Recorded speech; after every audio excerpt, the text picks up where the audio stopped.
Ladies and gentlemen, welcome back to another exciting night of racing here on DRL TV. My name's Ryan Branch, and I'm joined in the booth by none other than my usual co-commentator, Martin Wenzel. And tonight we're visiting the Sin City. That's right, we're in Las Vegas, Nevada for the Las Vegas 200. This is the first race of the playoffs in the Dynasty Racing League's highest level of competition, the MOLNAR Automotive Cup Series. Martin, we're down to 16 drivers left for a shot at a championship here in the Cup Series, with 4 of them being cut after 3 races, and then a final shootout at Homestead as the last race of the season. You can't be as excited as I am to watch these guys over these final 10 races. What are you expecting to see by guys like Anthony Burrows or Wade Hustad, our 2 leaders coming into the playoffs? Will they coast to a championship, or somebody like Thomas Harmon, John Theodore, or even Wade Hustad's teammate, Mr. Chad Presnall, going to surprise everybody at Homestead? Well, we reset everyone about the same amount of points. Burrows and Hustad do have quite a bit of advantage with those bonus points they earned during the season, but you got, about 11 drivers all around the same area, so any one of those guys could bounce out and get a win here, and that will set them on the right path. I think they'd be fooling themselves if anyone was really thinking about Homestead already, though. That's 10 races. At this point, you got to come to all the races. I think if you miss a race, you're really putting yourself in a deep hole. Still a lot of racing, and cuts coming after every 3 races. You gotta show up. You gotta show up and actually race. You gotta race well. The fields are gonna be a little bit smaller. Just looking out there right now, I only see a couple non-playoff guys out there. Really, Sam Niederhelm and John Mullins. But Alec Martinez showed up tonight as well. Yep. Yeah. So otherwise, I think Homestead's got to be. That's the goal. But right now, you just got to show up every week and race well. And because those bottom, what do? They cut 4 every 3 races, right? Yeah, it's not going to be easy here. Yeah. So as you look at the point standings here, I got them pulled up on the screen. Anthony Burrows does have those 27 bonus points from the 8 races that he did win during the regular season. So actually, I think that should that be 24 bonus points instead of 27? I'm not 100% sure. I thought it was 3 per win. Regardless, you see Hustad down 7 points as these playoffs get underway. Jonathan Schwartz is down 18, etc. And then all drivers from Mike Springer on back, they're all 27 points down of the lead right now. So those bonus points are definitely going to come into effect here in these playoffs, and they're going to continue to build as the playoffs go on. So somebody like David Wellborn Jr., Joshua Wakefield, Dustin Musial, Chris James, Aaron James, any of those guys from Mike Springer back, they have some points to make up. Everything's going to count here. Avoiding incidents throughout the race is going to count. All of the bonus points that were in effect during the regular season are still in effect here during these playoffs until Homestead. So we will see 4 drivers cut. If we go look at the schedule real quick, we have this race here at Vegas. Then we have next week we're coming to Richmond. The following week we'll be at Charlotte. After that race, the bottom 4 drivers in these top 16 will be cut. And then we'll go Charlotte the Roval, right? Or are we? I think not we're sure just if we're gonna actually be running it, but yeah. And I, as far as I know, we're just at a standard Charlotte Oval on that night. That'll be October 2nd. But we will see. I don't know if they plan to do the Roval or not. We will have Dover after that, followed by Talladega and Kansas as that second group of racetracks, and then Martinsville, Texas, and Phoenix before Homestead for the finale. So everything will get reset at Homestead. Everybody will be on an absolutely clean slate. It will come to those top 4 drivers, and whoever finishes the best in that final race on November 20th, that'll be our champion. So I would say I know what the problem is with Burrow's points is he has 9 wins, not 8 wins. That's why it just didn't pop up there correctly. No big deal. He does have 9 wins though, so I think that was after last week. I think he won last week's race. So yeah, he's won 2 in a row. He's swept what was last week? Indy? Yeah, so he swept Indy. He swept Indy this whole league. First 2 seasons he's won all the Indy races, and he's on a 2-win win streak right now, and he's looking for his 3rd straight here at Vegas. Martin, I don't kind know of about you. I kind of feel like maybe this first group of races is the hardest stint here at Vegas, Richmond, and Charlotte. Richmond not going to be a easy race for anybody. That is a very small track. Going to be hard to get around in these extremely fast cars there at Richmond. But we do have the likes of Talladega coming on October 16th. And we saw from earlier in the season, there's some guys that maybe you wouldn't expect to get easy wins here, come away with wins at a track like that. So definitely, everybody wants the chance to compete at Talladega and maybe sneak in a win there on the restrictor plate track and find their way into that next section of playoff races. So the guys will get an automatic advancement if they win a race in a segment. So whoever wins tonight is automatically advanced into the next segment. However, there is a participation requirement. So they will need to participate in all 3 races in the segment in order for their win to lock them into the following segment. Yeah, it's a little bit similar to the regular season requirement where you had to have 80% of the races to get locked into the playoffs with the win. We had a few guys that got into the playoffs here via points, like David Wright. He had that win at Daytona, but he did not come to 80% during the regular season, so he had to get in on points. He got in on points, and here he is. Yeah, he Same still thing with did. Eric Wolf. He still did receive those 3 bonus points for his win, though, just as Eric Wolf did. So the point, obviously, that win still helped them out a little bit. We're able to get into these playoffs on the points alone, and now they have some bonus points going forward. But 3 points, Martin, what do you think? Wins are still going to play a huge part in these playoffs, even without the lock-in, as far as points are concerned. I know you get some bonus points for winning. Obviously, you'll get some bonus points for leading a lap. If you're the winner, you have to have at least led the last lap, right? So and then these guys are just going to have to do some clean driving, earn some bonus points that way, and stick around for the entirety of these races and get as many points as possible moving. Yeah, those bottom 8, they're 27 points down before the race even starts. And Burrows, Husted, and Schwartz, and even Chad Presnell are pretty much in the driver's seat. Unless something catastrophic happens to those guys, they're probably going to make it to the next round. Just based on what they did in the regular season, they have that advantage at this point. But those next 12 drivers, they gotta perform, they gotta do well. But you look at it, you got Mike Springer. Mike Springer's got the same amount of points as David Wellborn, so anything can happen at this point. That's right. As we come down to the track here, we got Wade Hustad running. As you guys see, there are playoff paint schemes here just for all the viewers, so you can kind of tell who is a playoff driver and who isn't. They do have that red marking all around the bottom of the car. They do have the red spoiler on the car, so just to give everybody a little visual indicator of who is running in these playoffs and who is not. Yeah, there's probably only 2 cars out there. It's maybe a little difficult to tell. And that'd be Aaron James, because he's got that the red and yellow for the Kellogg's, and so you might not be able to tell. But if you do get a good shot, you can see the banners also have the red on the sides, similar to how they do it in the real life in Monster, where they got the green on the sides over where the Chevy logos are for those guys. And I think Aaron James and then Mike Springer. Mike Springer's got that red car for In-N-Out Burger, so you won't really be able to see his extra red striping because it kind of just blends into what he's already got. Right. But you will be able to see his banner. If you can get a shot of his banner, you'll see that. So those 2 guys are playoff drivers. And everyone else is pretty apparent because it kind of clashes with their paints in a way. Yeah, he kind of snuck himself into a little playoff scheme there on the Kellogg's car, but is what it is. That will give everybody an idea who's running in these playoffs and who isn't, as qualifying is about to get underway. Yeah, just looking out there, how many? I'm just trying to think. It looks like everyone has shown up. All the playoff drivers have shown up, actually, with the exception of Eric Wolf, who basically let us know last week that he wasn't going to be really running at all in the playoffs.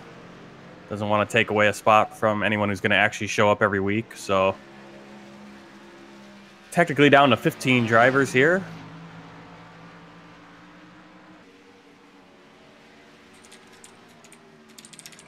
Wolf won't be defending his title from last year. So it's going to be who's going to be able to knock off Anthony Burrows. Yeah, Wolf able to do it last year there in that final race at Homestead, but Wade Hustad, I think, has a really good chance. And Jonathan Schwartz, we haven't seen him a lot lately. He is here tonight, so See if Mr. Schwartz is able to come give Burrows a run for his money. Burrows is just, it's ridiculous just looking at Burrows' line this season. 22 starts, 9 wins, 7 poles, 22 top 5s. Yeah, very, very impressive driving out of him. Right there. And he doesn't always post the fastest lap, you know, as you see, only 7 pole positions. But when you win more than you get pole positions, that's saying something about him as a driver, you know. He's just very consistent. A race is hundreds of laps. It's not just being able to come out here and post the fastest lap on the track under qualifying conditions. So, well, when he doesn't win, he's finishing top 5. So that's a ton of points that he's gaining, even when he's not winning. So. Yes, sir, and that's why we do kind of have this reset towards the end of the season. It evens the playing field just a little bit, even though Burrows comes in with some bonus points ahead of this race. If he doesn't show up tonight, he'll be in trouble. Yeah, and Hustad won the regular season points-wise. Hustad also ran 4 more races than Burrows, and it was pretty close on the points too. That is crazy to think about. That's what happens with that top 5 consistency that Burrows has had, able to just collect points and points and points week after week. So Wade Hustad did have the fastest time in practice. Looks like he may have messed up his first lap, wasn't satisfied, stopped the car, and decided to give it another go. So see if maybe he's a little more comfortable with the lap this time around. Yeah, so far we have Eric Johnson and Alec Martinez. Well, there's Wade Hustad comes in with a 29.549 to take the pole position. I'd say he's a little bit more comfortable with that one, Martin, coming in and throwing the pole up there. So just ahead of Eric Johnson, who posted a 29.602. Yeah, him and Martinez.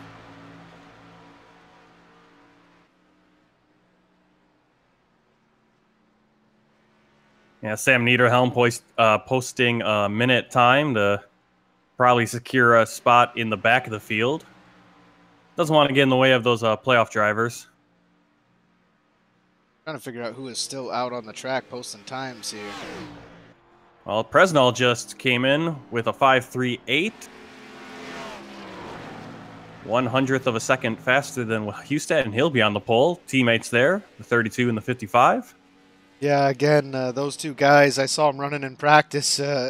Wade Hustad, when I was watching, Hustad was in front of Presnell, just burning some laps together and getting used to one another as drivers and racing around each other. Obviously, they have lots of practice with that in the past, but Presnell was just within, I mean, inches of his bumper the entire time for multiple laps around this track. So I think getting side by side is going to be tough here. It's going to slow the drivers down like we've seen in previous weeks, but on this 1.5-mile track, I mean, the guys just, they don't have, you know, if you get stuck on that inside line, you really have to be cautious coming up the track. You can't see that guy that's next to you. You have to, I mean, it makes you feel like you need a real-life spotter. You can't just rely on the spotter that is built into iRacing. You need somebody there coaching you and letting you know how close or far you are from that guy on the outside and how much room you really have to move up the track when trying to make a pass. Restarts are going to be a little, restarts are where that's very, very critical because let's say you're on that insider line. This happened to me on Monday Monday for me with the NIS, is that I got the guy in front of me on the inside line on the restart was slow. He was just taking it slow. And so now I'm getting freight trained. There's a guy just full head of steam coming on the outside, and I've got nowhere to go. I can't go up the track and I did end up going up the track and getting in a wreck. But it's like there was nowhere for me to go. I couldn't go forward. I had to, you know, you kind of get stuck, and you get stuck behind that slow guy, and that outside line is just you're gonna lose 10 positions in a moment. Well, let's go down and grab Chad Presnell, bring him in for an interview, and see how he feels about beating his old buddy Hustad there on qualifying. Chad Presnell, you got a copy, sir?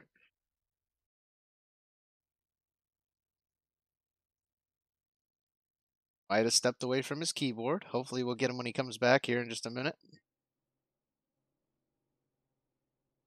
Yeah, so it looks like Mike Springer and John Mullins did not even attempt a qualifying lap. I don't know if they're backing out or what's going on. I mean, that's going to be big for Springer.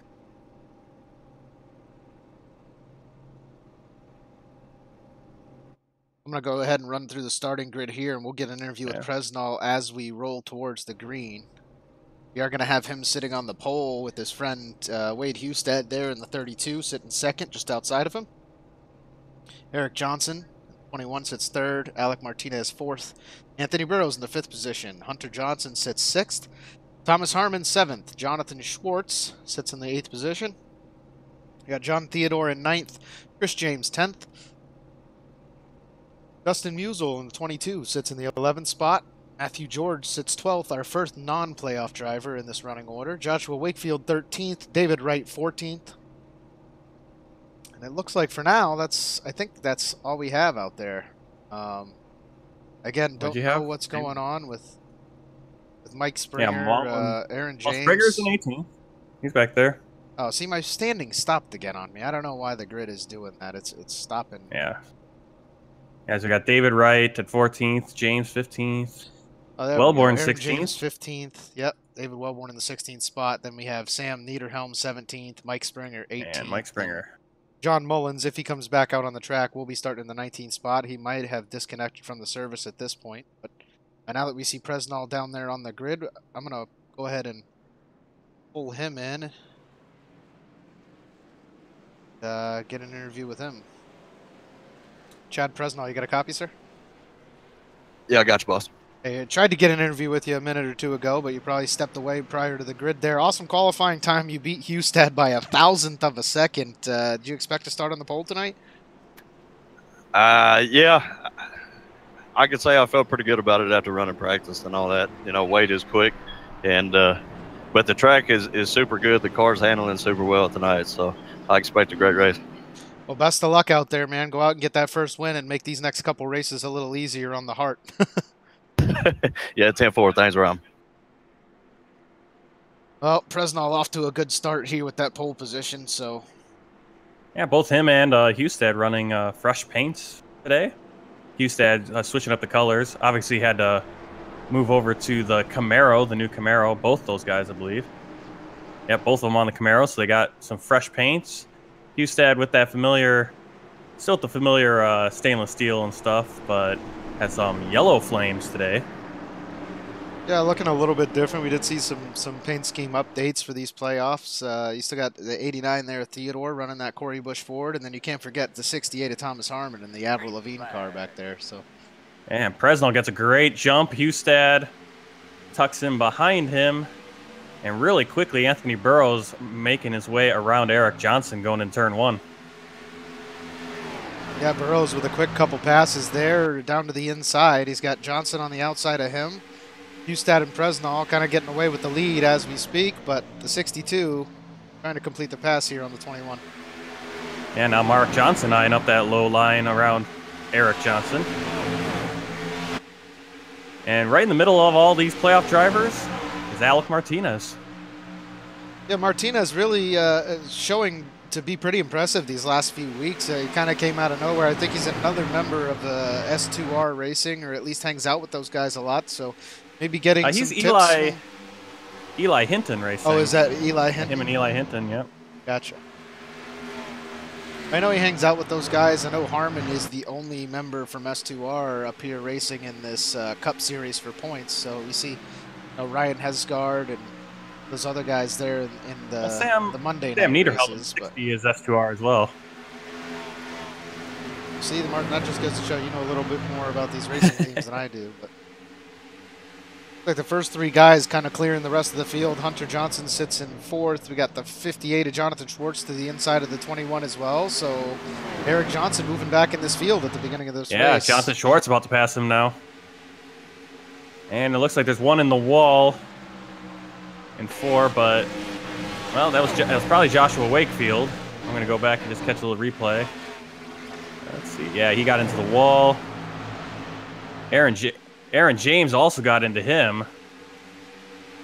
Joshua Wakefield gets out of his car. Let's see what happened to Aaron James.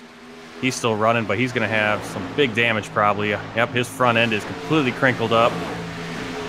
Rear ended Joshua Wakefield, who is in the wall.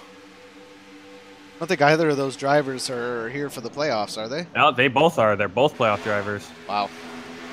Yeah, both those guys are on they're 27 points back, both of them. So this is a big race for both of them, and that's a big That hurts for Aaron James. I mean, Aaron James, that kind of happened last year as well. He got caught up in some things running in the playoffs last year as well. Yeah, but no need not to try to get some repairs done to the car, get back out there as Yep. he does pull down on the pits. Joshua Wakefield steps out of the vehicle, leaves the track, not happy with the start to this playoffs, but hopefully we'll see him back next week and see what he's able to do here moving forward.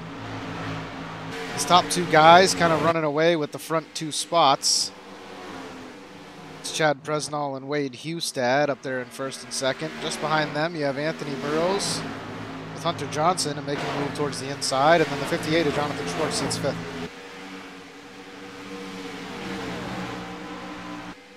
Joshua Wakefield now showing up on my pit timer, so maybe not out of the car completely. Might have just been towing there. That might have been why, why the blip on the screen. But he is down in the pits now as well. Hopefully he'll get back out there and turn some more laps. I mean, Martin, this early in the race, you have a wreck like that, you never know. You know, a couple other drivers could have wrecks. They could damage their car to a point of almost no return, and you could, get out there, spin a few more laps down on the apron, and gain a position or two. Yeah, it looks like Joshua Wakefield actually had some technical issues that caused that wreck. Looks like the game froze, and that's something that does happen. I had that happen earlier this season. Had to Alt F4 out, and so that's why he had that disconnection, but he is back in the pits, going to be getting repairs. And at this point, he's going to be battling Aaron James for a few points there, because again, every point counts here. And ooh, Musial gets into John Theodore back here, turns him. Theodore gets it corrected. He's going to lose a few positions, but that could have been a lot worse. To the left front there, the 89, but able to get the car back on the track. That rattles your nerves a little bit, Martin. It kind of makes you feel a little funny in the car. Not as confident under the wheel after getting turned like that. But Jonathan Theodore races a lot. Looks like Alec Martinez is in the wall, I think. Yep, that's Alec Martinez. He spun coming out of that turn. Well, I don't know what happened to him. Yeah.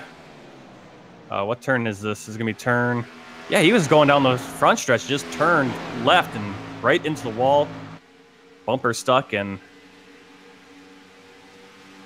he is, I don't know if he's backed out or if he's towing right now. I saw him blip in the pit road there for a second, and then possibly left the server. Not 100% sure, but yeah, he's leaving now.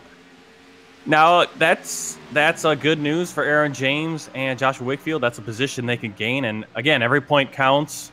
Even if there's a non-playoff driver ahead of you, you're going to get fewer points. It's just like the regular season where you had the non-points guys taking points away, potential points away from points drivers. Same thing here can happen in the playoffs. So when you lose a non-playoff guy like that, it's going to help it's going to help Wakefield and James. And every point counts right now. You got 3 races to do it in, so you got to get back out on the track and hope things go your way. And that's what I was going to say about John Theodore, is that some of these guys are probably a little worried, feeling that pressure that, hey, I'm in this bottom group that could get cut after the first 3 weeks. But in reality, only 3 of these guys that are currently out there are going to get cut. Eric Wolf is not going to show up. Has said he's not going to show up, so he's already a scratch. Yeah, so that position really could come down and matter. The guys in the rear of this field, Sam Niederhelm, Mike Springer, got to stay out there and spin as many laps as possible. David Wellborn Jr. up to 13th. Wellborn, at this point, looking like a shoe-in to the next stint to these playoff races at least, but he's a very consistent driver, always running out there, somewhere between 10th and 15th, occasionally running higher than that. Seems like he gets caught up in messes, but Wellborn's here. He's got something to prove in these playoffs. Well, and that's the key, is that it might come down to just showing up. Because if a guy misses a race, especially in that last group, and those bottom 3, that could be the difference between you getting in and missing one of these next 3 races. Yeah, it might be a case of show up to every single race and get real good at Homestead between now and that race in October. So, yeah, Musial down in the apron. He's coming back up. Slowed it down so he wouldn't slide up in front of the field. 22 of Dustin Musial currently sits in 14th position. 15 laps in. We've had a few incidents, but no yellow flag. 3 cars with severe damage. 1 guy out of his car, Alec Martinez. The other 2, I believe, are still on pit road. You can tell me. Yeah, Wakefield. And there comes Aaron James. Is about to come off pit road just now. Well, Martin, I don't Wakefield's still expect getting to repaired. see a lot of cautions come out in these final 10 races here. And not only is this the best that the MOLNAR Automotive Cup Series has to offer, but these drivers are the best that the Dynasty Racing League has to offer. So, highest league in the race. Most of the guys here have very high I ratings, race a lot. They put a lot of time into this simulator, and I don't expect to see many crashes. And if there are crashes, I expect it to be solo spins and things of that matter, not necessarily guys putting each other in the wall. But you never know what can happen towards the end of a race when people are fighting for position and possibly a few precious playoff points. Yeah, I usually compare DRL to the official races, and DRL is always cleaner. There's always fewer yellows than the official races, especially an NIS race. That's the closest comparison, 50% of the full-length races, right? And Vegas, we had very few cautions this week in NIS as well. So DRL, I think, there's gonna be quite a few green flag stops in this race. At least I'm hoping. You never know. We'll get close. We'll get close. I think we'll get close to a few green flag stops, and maybe that's where those yellow flags will come out when the tires start really going, and you got guys with freshies out there versus guys dragging 40-year-old lap tires. Yeah, I mean, speaking of tires and green flag pit stops, are these guys going to run to the end of fuel? I mean, do the tires get bad enough, Martin?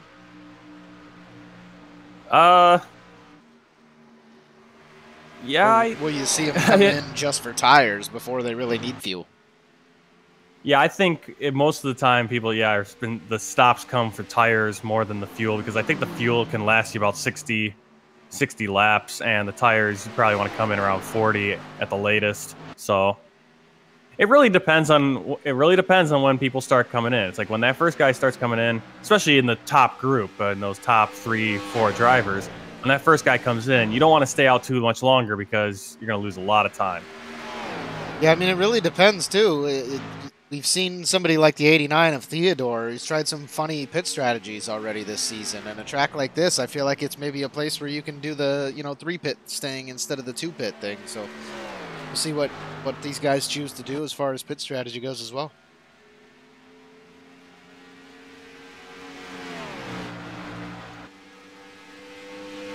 I just have to throw it out there. Awesome graphics, Martin. That Las Vegas 200 sign is a thing of beauty, my friend. Thank you. Martin never wanted to take enough credit for himself, but he does do all the graphics here for the Dynasty Racing League. Definitely much appreciated, Martin. All the playoff paints and things you see these guys driving down there, the banners on the car, everything that shows up on your screen right here. All custom work done by Martin every single week, so definitely appreciate it, buddy.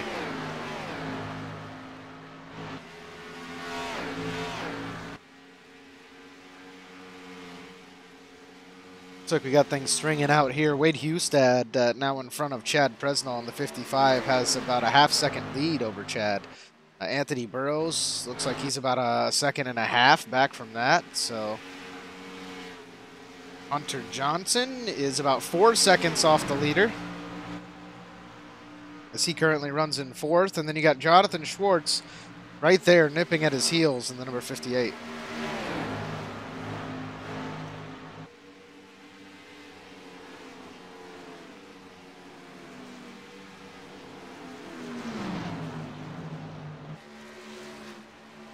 We're going to go to a quick commercial break. Thank you to all the viewers out there for watching us here tonight and attending the first race of these 2018 playoffs here with the DRL.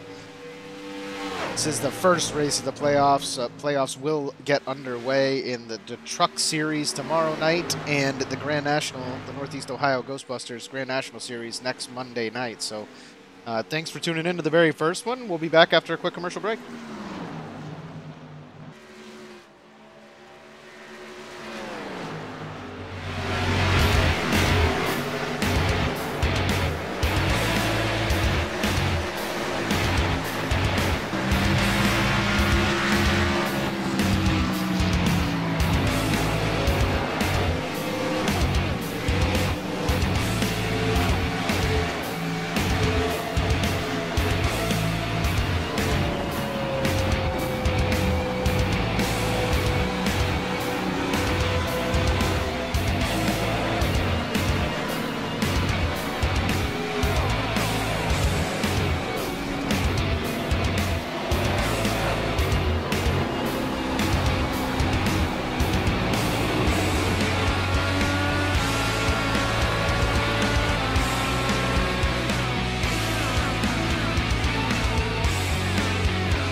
And we are still under green flag conditions here at Las Vegas Motor Speedway. Wade Hustad out to a commanding lead here to start this race. As we pull him up, he did qualify in that second position. Chad Presnall started first. His teammate just in front of him there on the pole. But that was only by a thousandth of a second, and Hustad out here showing he has the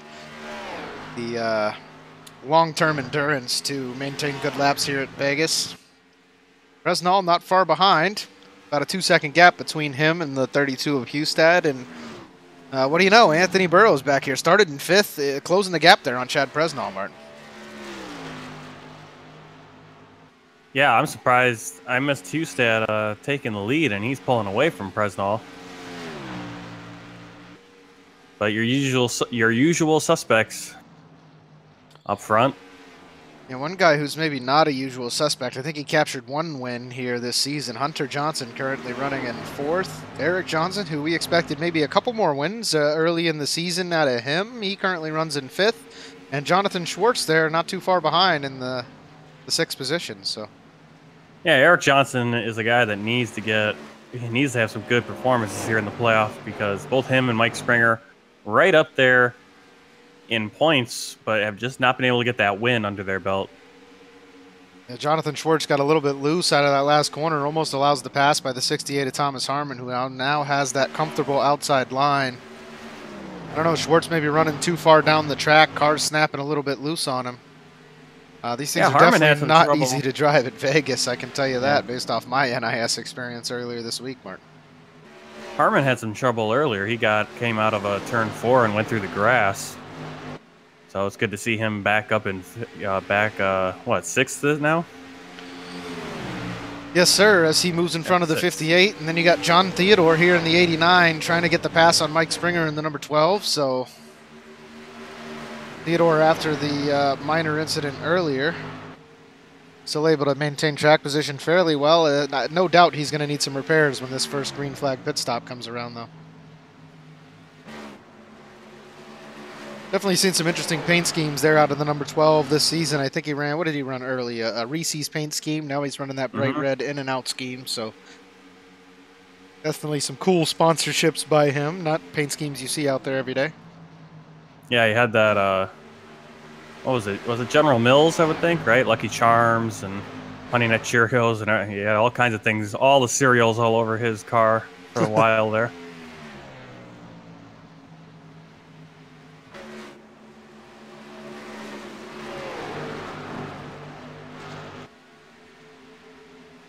So things definitely dying down a little bit here. These guys' best lap, if you go up to Wade Hustad, he ran a 29.744 already this evening. And his last time by, he was running almost a 32-second lap. So at least 2 seconds of fall off for most of the guys on the track right now. And those speeds going from mid-180s in the corners down to the 160s in the corners. Things definitely slowing down a little bit. Yeah, Jonathan Schwartz is going to be coming down pit road now, so there your green flag stops are going to start now. As you said, Martin, right around that 40 lap point. There we go. Schwartz definitely getting the early jump on the pit stops. Like I said, he did get a little bit loose earlier. Wasn't looking the most comfortable in the car. Maybe he can get the short jump on a pit stop. Maybe somebody makes a mistake and it'll pay off for him. Maybe gain a few positions. Yeah, and he doesn't need fuel. He's going to be obviously topping it off, but this is not a fuel stop. This is definitely for tires. Anthony Burrows down pit road. And it looks like Aaron James also down in the pits. So Jonathan Schwartz with a 14.87 his tires. Yeah. I think I saw Aaron James a couple laps ago, a little puff of smoke coming from his rear tires, so he got a little loose, kind of probably scuffed them. So he's like, I'll just come in and get some new tires now. So kind of surprised Anthony Burrows pulled in as early as he did. It was running in the 3rd spot. Wade Hustad and Presnall still out on the track. So Burrows with a 14.9 gets a nice quick pit stop, and he's going to get back out there and start to make up some time on these guys. As we see Chris James in the 82 also coming down to take his first pit.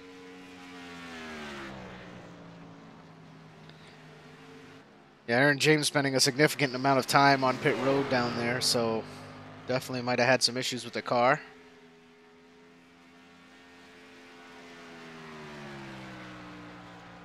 Well, Burrows is going to make up a bit of time here because he's going to be two to 3 seconds faster than the leaders. Yeah, the question is there towards the end of the run, is he going to be able to make that time back up? Chris James with a 15.93 down on pit road, so not the fastest pit time we saw tonight so far from Mr. James, but not too far off. Might lose a second. Yeah, I wonder what Hustad's strategy is, how long he's going to stay out, maybe he's waiting for that yellow flag. Yeah, I can't expect him to stay out too long. We just saw the 55 of Presnall get very, very loose. Car went sideways on him, able to correct it, but no way this thing's easy to drive on out there right now. Like I said, 2.5 seconds or so now will fall off between their fast lap and their most recent, so. David Wright coming down pit road there in the number 44, currently runs 12th.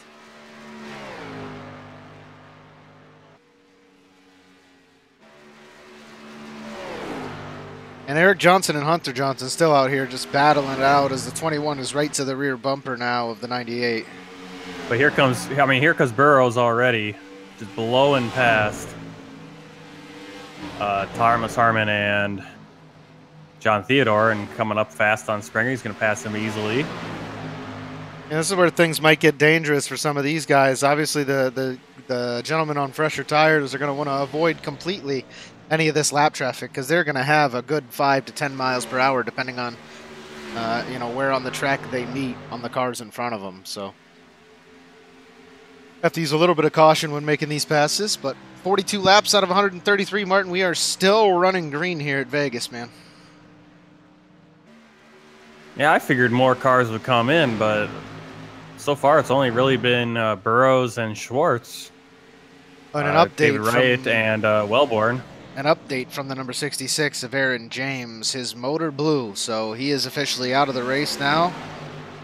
Currently sits 18 laps down from our leaders, so Joshua Wakefield, the only person out there with the opportunity to make up a position on Aaron James. Yep, and he is still running. Mike Springer coming down pit road. We got Springer, Matthew George, David Wellborn, and Dustin Musial all in pit lane now. Nice quick pit stops by both the 30 of Matthew George and the 96 of David Wellborn. So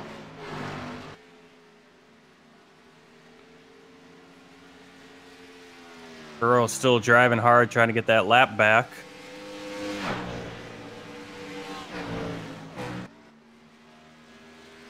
Yeah, again, Martin, I think this pit strategy is going to have a big effect on tonight's race. Ooh, and David Wellborn comes up in front of Burrows there.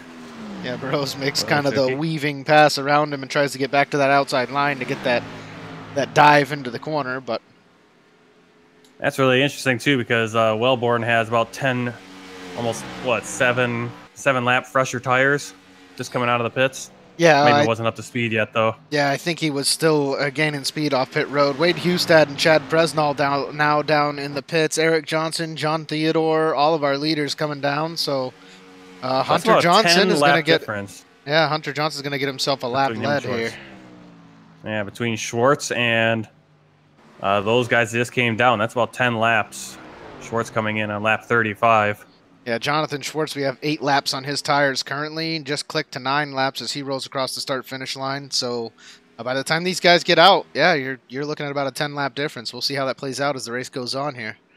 Exciting, Martin. This is a different, than what we see every week. Typically, we see some accidents. We see cautions coming out, and the guys don't get to do these long green flag runs and really drive a full race here. So it looks like Hunter Johnson overshooting his pit box, barely gets into the stall there with no one in front of him and has to back the car up a little bit. So not the pit stop he wanted in the position he was running in this early in the race.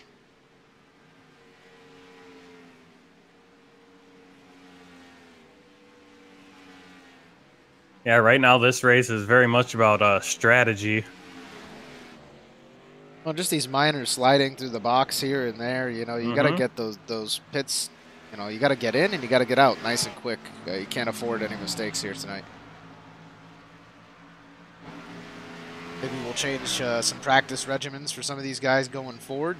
Put a little extra practice into pit road speeds and things like that. I know the trucks this week are running at Michigan.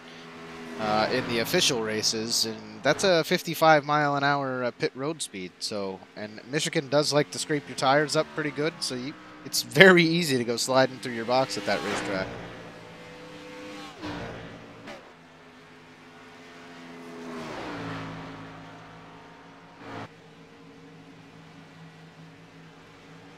Hunter Johnson comes out of the pits and sits 11th on the freshest tires on the track. So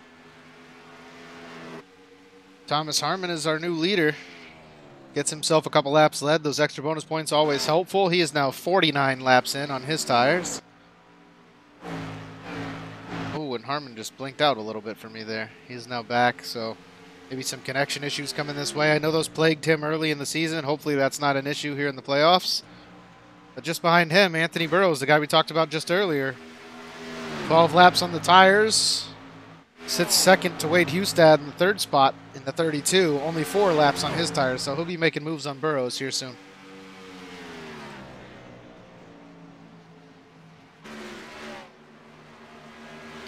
Just behind him, you see the 58 there, Jonathan Schwartz. He's 13 laps on his current tires. And Chad Presnall in the 55.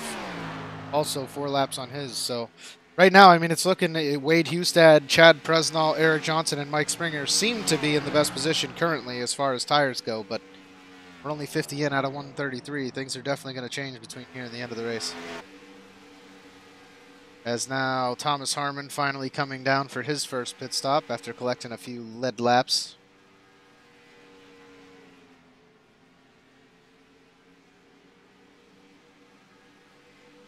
See how good he is at getting in and out here.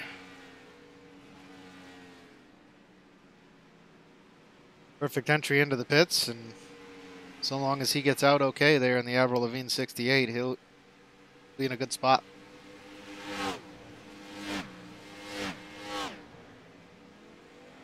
Yeah, he's going to have a serious... well, it depends on how much time he lost, but he does... I mean, he goes 50 laps on those tires. It's going to be a little bit more flexibility later on in the race. Yeah, able to make maybe a pit stop earlier than other guys, or you know, he might be able to short pit this next one, only do 30 laps, and then come in and grab tires and just be the class of the field over the course of the next 60. But we'll see, as the 62 is out here at in a somewhat comfortable lead, but just behind him, the 32 of Wade Hustad creeping up. As they both come around the 96 there of David Wellborn Jr. That puts Wellborn 1 lap down. The first car a lap down. Thomas Harmon still looking okay out there. Not been passed yet by our leaders, and I don't expect him to on these fresh tires, Mark. Yeah, he'll be okay. He's got almost 10 lap fresher tires than these guys. Especially than Burrows, and then Hustad about 8 laps at this point now. Yeah, you see Hustad gets the run off that corner, puts the car underneath the 62 of Anthony Burrows, and he's going to make the easy pass coming down the front stretch. Burrows entering very high. This seems kind of like a different David Wellborn. I mean, the guys out here running, you know, right up next to these 2 of the best drivers in the league, obviously by their position, and doesn't look like to be having any issues there in the 96. So can't wait to watch him perform through the rest of these playoffs and that Texaco 96. Key for him is just avoiding mistakes, avoiding, you know, when you get around leaders like this and they're passing you and you're a lapped car, just move out of the way, get low. I mean, we talked to him the other day, and he said he doesn't like running up against the wall, and I've mentioned that many times during broadcasts. He doesn't like being up against the wall when he's getting passed on the inside. And he says, like, I need to get down the apron, and, you know, yeah, that's what you should do as a lap car. I think lap cars should go inside as often as possible, because then they can bail out if they need to. Yeah, I mean, a couple laps fresher tires than the 62 here of Burrows, but staying right on Burrows' tail. You can see Anthony maybe not as comfortable in that car as he should be right now. So that's another thing in this race. You completely forget what the car drives like 20 laps later, right? You get so focused on what you're doing and how much you have to let off. You come out of the pits, and you're probably not driving the car as fast as you should be, you know, because you're used to driving it on the older tires. So Definitely some adjustments here compared to a normal race in officials and the Dynasty Racing League. I mean, even though our races are a little cleaner than some of those officials, not used to these long green flag runs like this. So.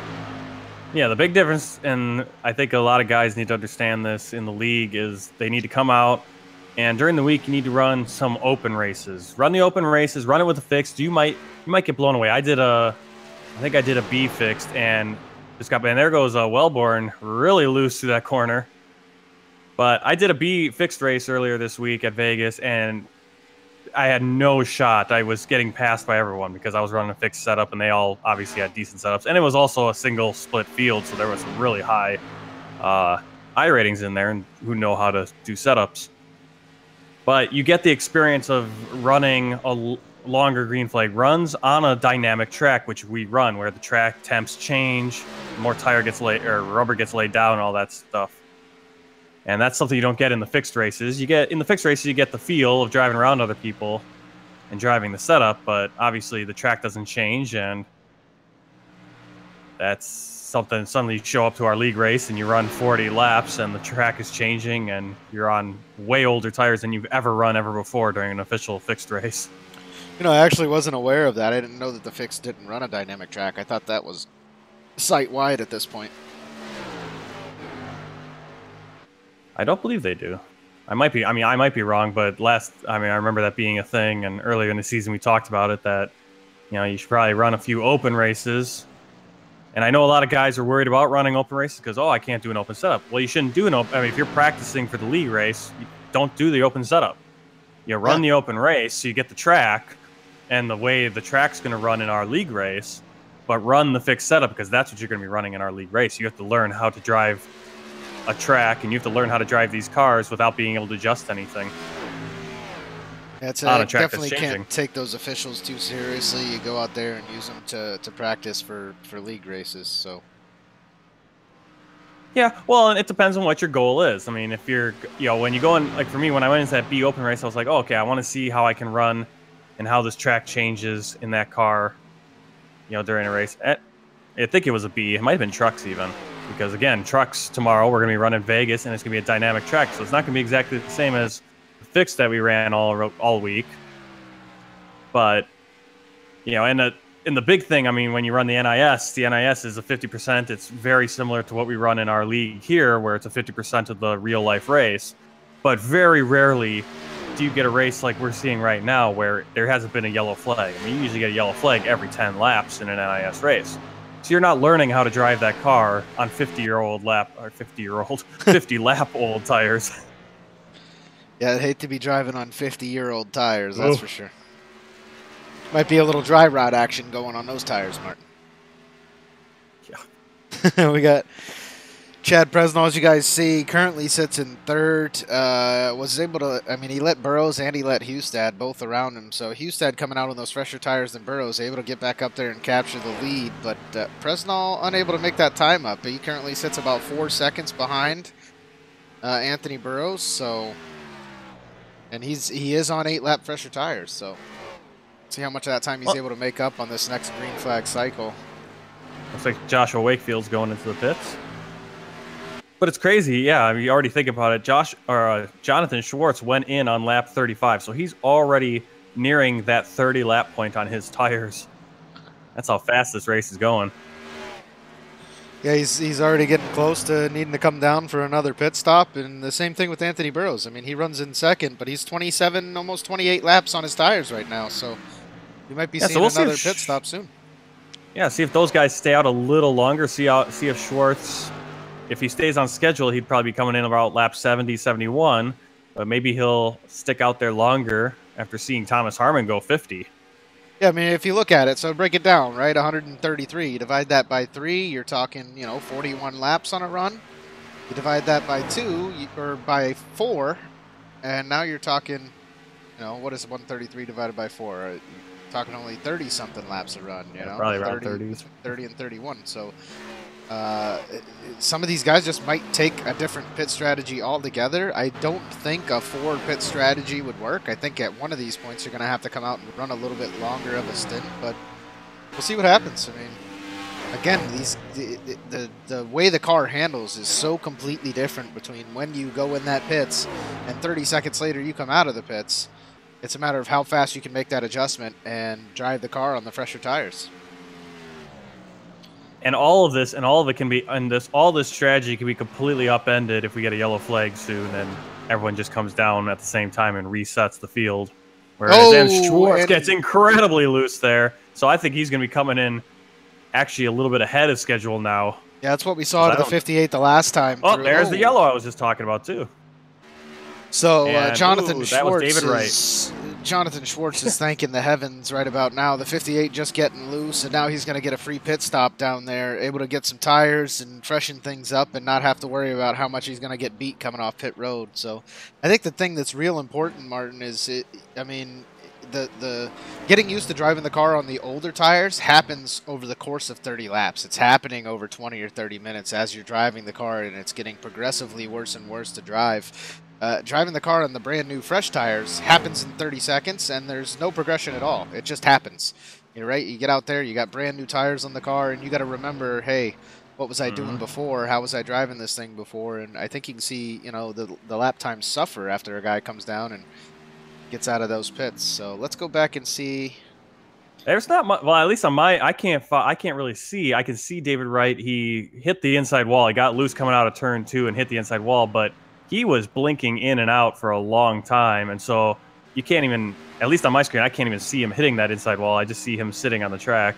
And we're now following him from rear chase. He does just get loose. That was you blinking, Martin, not the 44. All right. He does touch the outside wall and just comes right down inside, unable to get enough brake under the car and get it stopped. So I'm not getting any feedback on my little box over here telling me about my quality and stuff. I look fine. Everything looks green and good, but we're going to go back and watch that one more time. Blinking away. He just wiggles left, wiggles right, and unable to stop the car in time to avoid that inside wall. So the 44, David Wright, who was running in the 15th position. Now that's another guy, Joshua Wakefield. I mean, 32 laps, Martin. Yep. That's a little ways out. You don't want to count your chickens before they hatch, but the 35 could get another spot back if David Wright spends too much time down in the garage. So. Yeah, and it's only a point difference between these positions, I believe, but that's all it takes. I mean, all these guys are in the same boat. Well, David Wright, he's got he's 3 positions, but again, you're not competing against David Wright for Wakefield's worried more about Dustin Musial and David Wellborn right now than David Wright, who's got 3 extra points above him.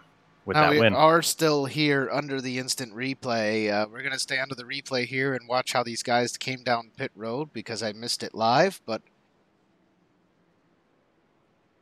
we'll see how everything went down in the pits. Going back to your earlier point about the tires, coming out of the pits on the fresh tires is almost harder than adjusting as you go on older and older and older tires. I find it to be easier to just keep, when the green flag stops start happening or a yellow flag comes out, I kind of shake my head and go, oh man, because now I got to hope that I can figure out how to drive on the fresh tires again. Yeah, I don't know if it's me because now I'm seeing Burrows just came off the track and he was blinking a little bit. So maybe he was blinking because looked like he backed out, but he is now going to speed back up. Anthony and Burrows get back was having in a line. little bit of connection issues there. So Yeah, watch this race off of pit us. road, still on the replay here. We do see Burrows able to sneak out in first, the 55 of Presnall, the 32 of Wade Hustad, and the number 12 of Mike Springer off as your top 4 drivers. So, not sure what happened there. I mean, Hustad losing a couple positions. Maybe I can go back here and watch exactly what happened to Wade Hustad down on pit road. Yeah, currently out here on the track, Burrows, Presnall, Hustad, Springer, and Johnson, Eric Johnson. Yeah, looked like the 32 slid through the pit stall just a hair, had to back up the tiniest bit, and as I said earlier, every second counts. The 55 in that front pit stall able to make the faster exit just because he was a pit stall in front of the 32, but the 62 of Anthony Burrows sneaks up there and takes first place away from Mr. Hustad. So. Yeah, that's a mistake, but it's probably the better place to make the mistake is on yellow on the caution because he still comes out in third. He's still in position. Yeah, you do that during the green flag like we saw. Who was that? Mark Johnson? Hunter Johnson? That's going to cost you. And So David Wright Dustin now Musial gets the wave around. Yeah, Musial gets the wave around. He's now going to be back on the lead lap in the 12th spot. We see David Wright down there for about 4 minutes already on pit road, so heavy damage to the front end of his car. We saw his bumper missing off of that as he came down pit road, and Matthew George comes back down for what looks like some repairs and maybe another tire swap. 17.5 seconds spent down there in the pit box, so the number 30 will come back out, and he'll now be the last car on the lead lap, so...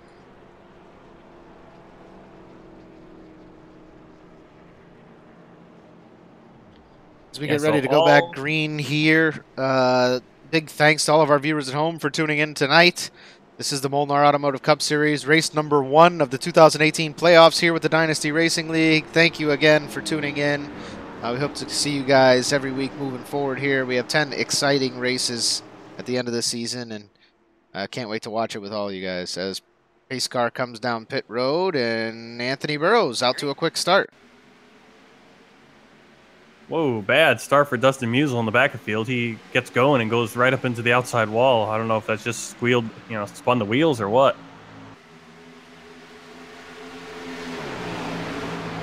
Yeah, Musial definitely, he was on older tires. He's now 29 laps on his tires, so he stayed out to collect that lucky dog and maybe cost himself there. He is on the lead lap, but now he has a little bit of damage moving forward. Everybody else on brand new tires. And Anthony Burrows out there running away with this thing pretty early. As we know, though, Martin, I mean, Wade Hustad over the long run, he seems to have it. Chad Presnall, another one of those drivers, quick on these early stints. Maybe he can make an adjustment or two and make those tires last a little bit longer this time through. Well, I'm just looking at playoff implications right now, and it's really early still to talk about them. I mean, we do have 2 more races after this before it comes down to it, but Aaron James and Joshua Wakefield would be on the outside looking in.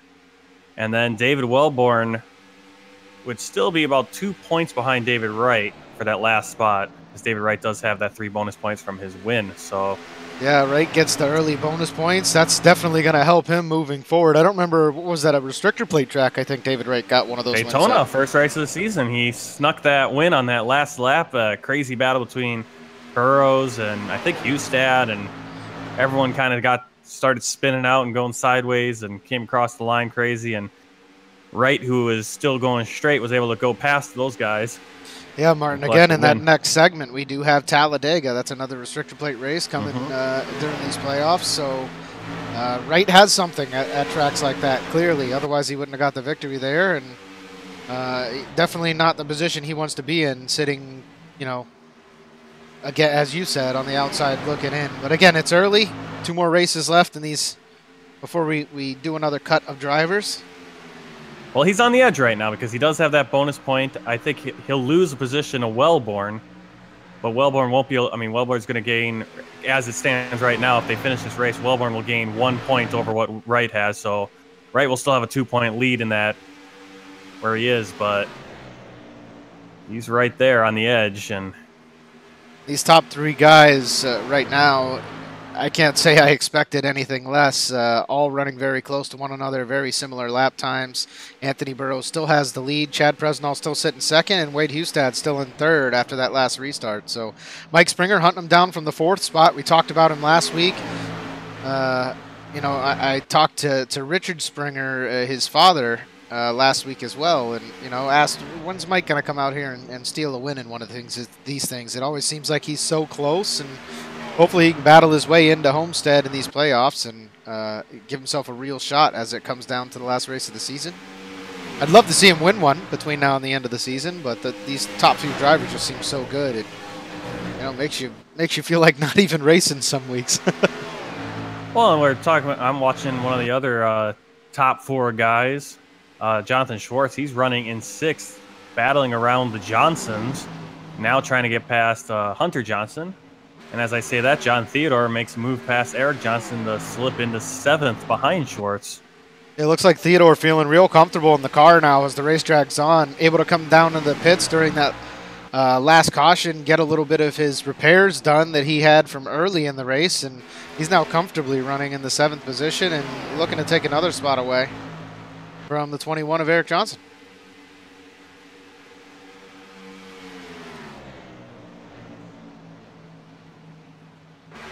He started this race in the 9th spot. Does have almost 4,000 iRating. I know he races on the simulator very regularly, has a following on Twitch, and I know, you know, out of all the drivers in the league, I know, you know, he's very comfortable in the car every week during these league races. He puts in the practice throughout the week to get up there and do what he needs to do, so.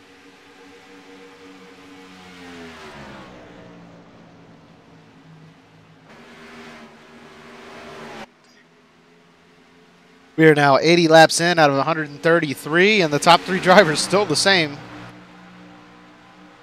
since that last green flag dropped. Hustad now putting the pressure on the 55 of Chad Presnell. He says, make a move or get out of my way. Yeah, you saw it. I saw it last night in the Grand National race. There was a few heavy hits between Ryan Hesgaard and Thomas Harmon. Thomas Harmon not even running for points in the Grand National Series, getting into his teammate Ryan Hesgaard down there. And I wonder what kind of action we're going to see between teammates when we're fighting in the playoffs here. I mean, Hustad and Presnell, definitely teammates with one another, but they're also very competitive drivers. They're both very fast drivers, and they're not going to give each other a bit of space. I mean, not only saying, "Hey, I was the champion of the the 18 MOLNAR Automotive Cup Series with the Dynasty Racing League," but the guys are going to get a trophy. They're going to get some iRacing credit for coming in first here towards the end of the season, thanks to our sponsorship from MOLNAR. So, definitely a lot to fight for. They're running a much higher line than the 62 of Anthony Burrows, so maybe something a little different they practiced that Burrows is unaware of, but we'll see if it pays off for him. As Hustad now looks like he might be ready to make a pass on Presnell. As soon as you try to take that inside line, though, you do lose speed. I mean, again, as I stated early in the race, you got to watch out coming up in the middle of the corner. You don't know where that guy on the outside of you is, and once you get your nose down in there, you either got to stay in the gas or you got to let off. There's no other choice to make.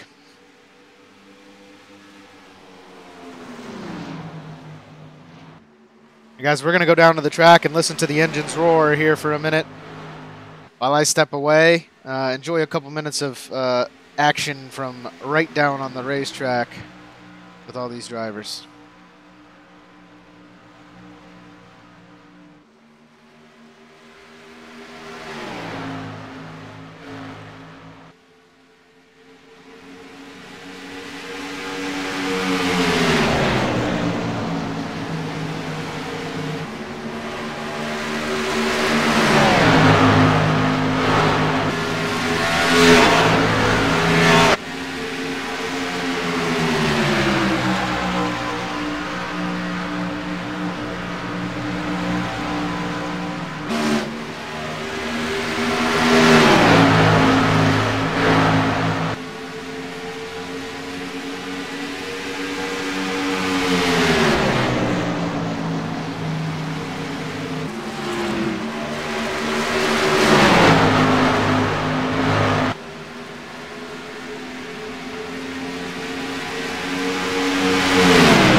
You guys can see just how much counter steer is going into these cars out of every single one of the corners.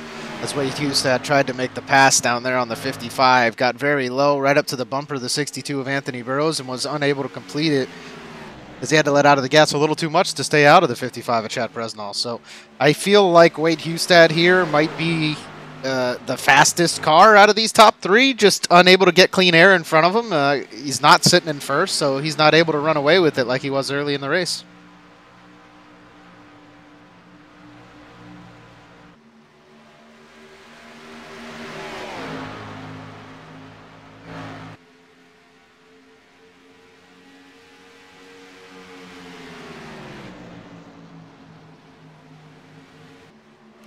There goes the 32 of Hustad down to the inside again. David Wellborn down on pit road once again. Currently sits 6 laps down in the 14th spot. Dustin Musial, after getting some repairs, he sits 13th. And Sam Niederhelm sits in the 12th spot, the first car a lap down. So Matthew George to the front of the field, all still left on the lead lap. We'll see what happens as these front 3 drivers start to come up on some lap traffic here. As we could be looking soon at another green flag pit stop. We're 26 laps in since the last restart. Only a couple guys in the pits since then.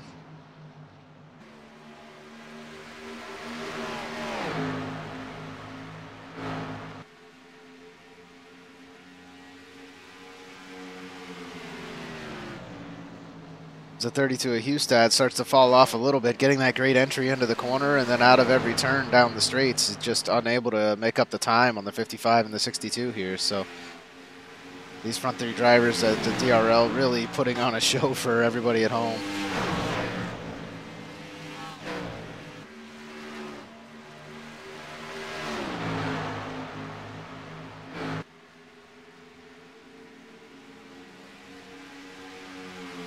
Go back through the field, see how everybody else is looking. You have Mike Springer, who within the number 12, he currently sits in the 4th spot. Definitely some much needed points for him moving forward.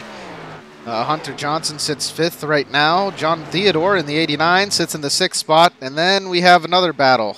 We got the 58 of Jonathan Schwartz, the 89 of John Theodore, the 21 of Eric Johnson, and the 68 of Thomas Harmon, all within half a second of one another. So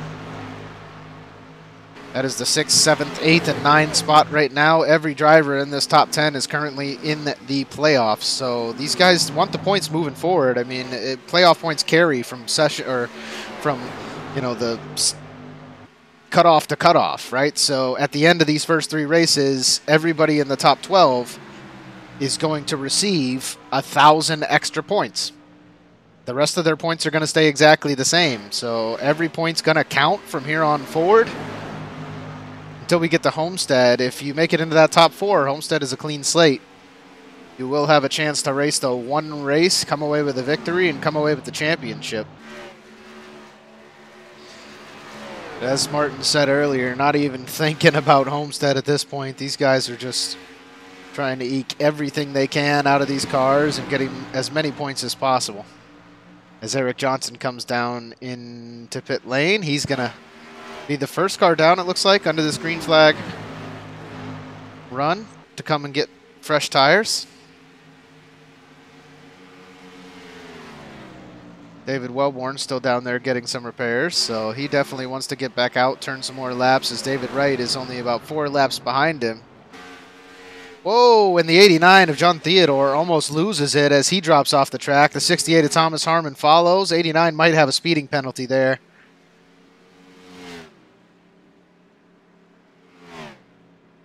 Eric Johnson gets off pit lane fairly quickly, 15.06 for him.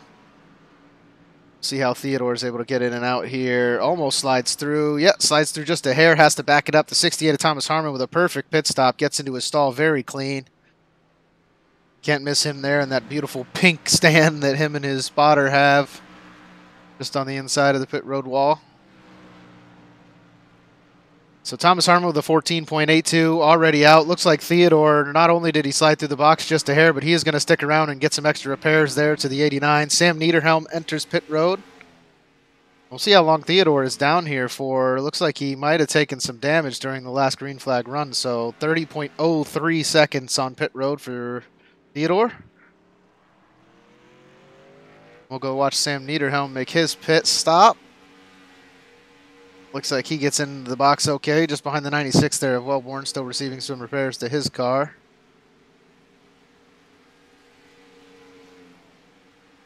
And the 60 Niederhelm with a 15.17, so good pit stop by him as well. We'll see how long some of these other guys stay out here. We're now 103 in out of 133, 34 laps on the current tires of all of the guys in the top 8. So they should be looking to pit any minute here now, as there's only 30 laps left in this race. You'd think you want the fresher tires for a longer period of time. You now see the 58 of Jonathan Schwartz is going to come down. He was the first guy to pit in both runs the last time by.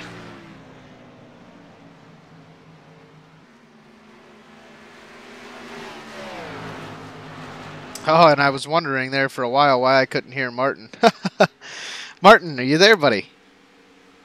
Did you have me muted this whole time? Well, so when I took the break there and turned up the volume, I muted you and completely forgot to unmute you. I greatly apologize for that. But welcome back to the race broadcast, Martin. It's great to have you.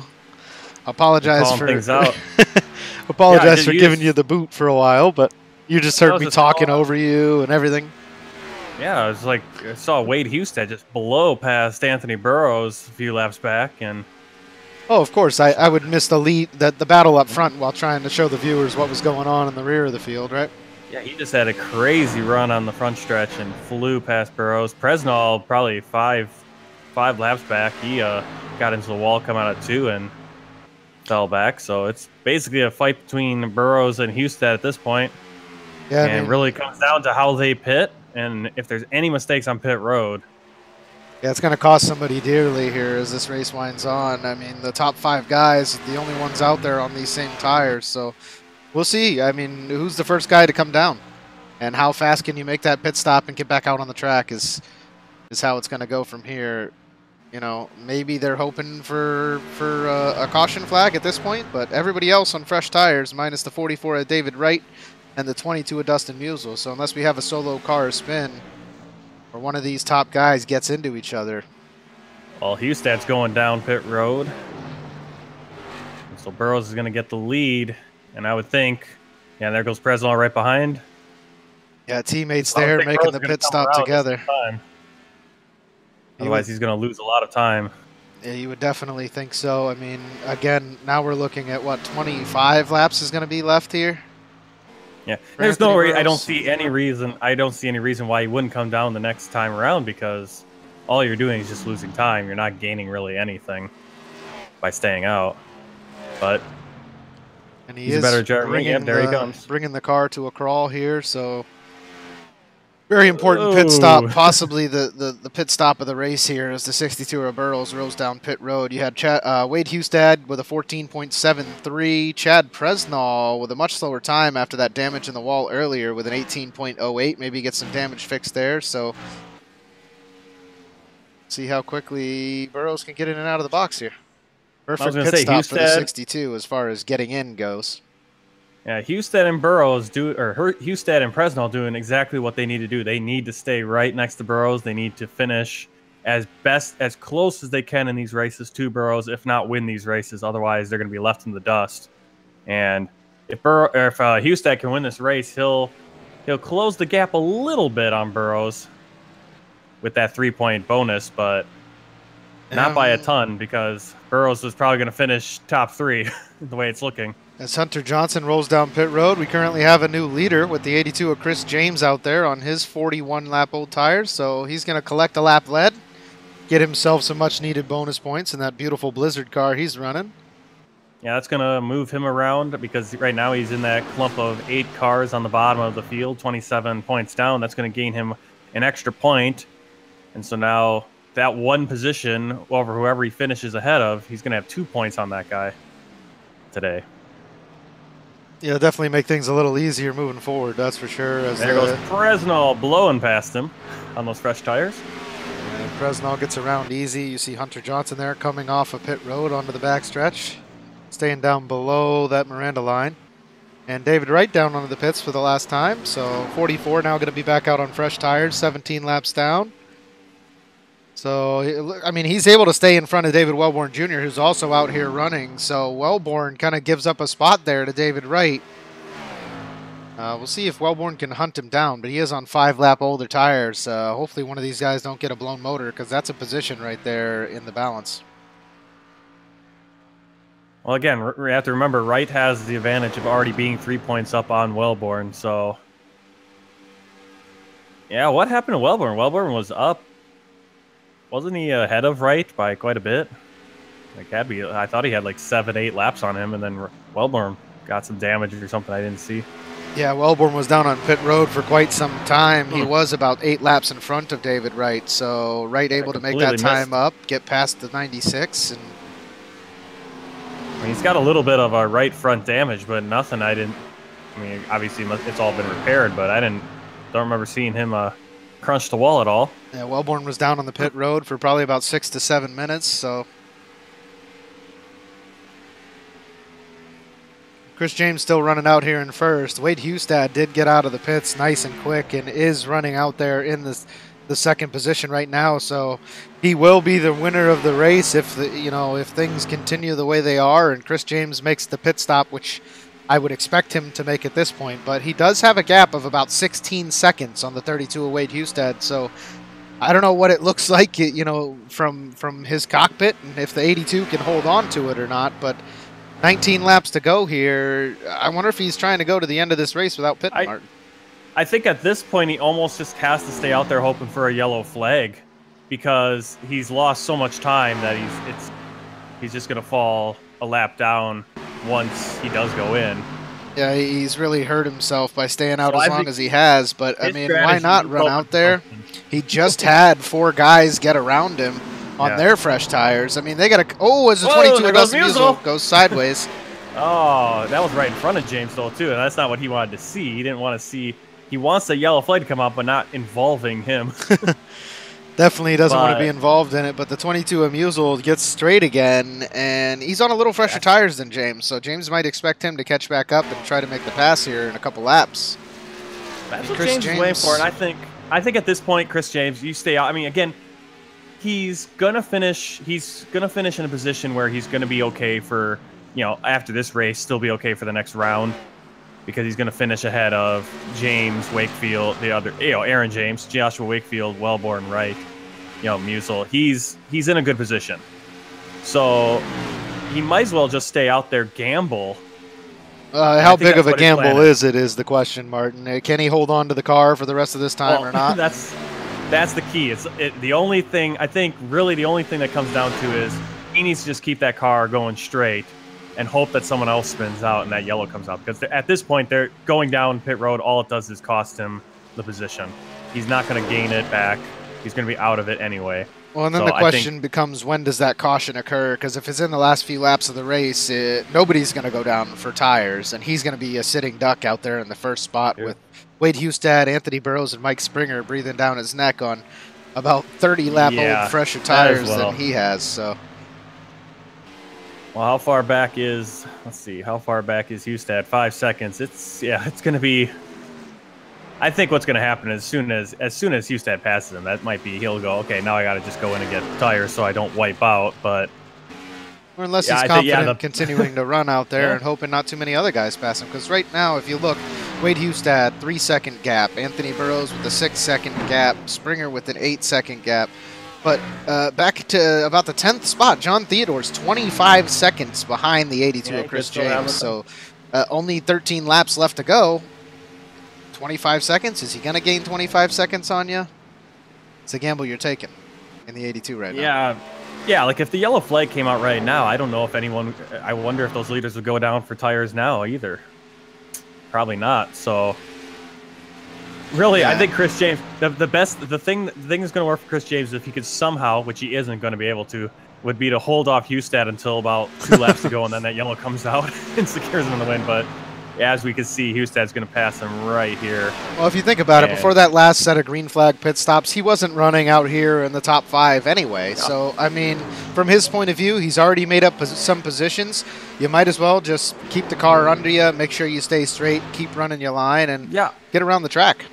Yeah, if he's comfortable enough to keep the car going, if he can hang on and get out of here in 7th place, I mean, that's a bonus over where he was already. So, because he pits now, he's going to fall all the way to the end. And there goes the 62 of Burrows around him. He gets a little bit loose trying to stay out of his way. Can't let these guys make him nervous as well. Burrows is closing the gap on Wade Hustad. He was about 4 seconds back a few laps ago. Now only 2 seconds behind the 32s. So Anthony Burrows making up some time.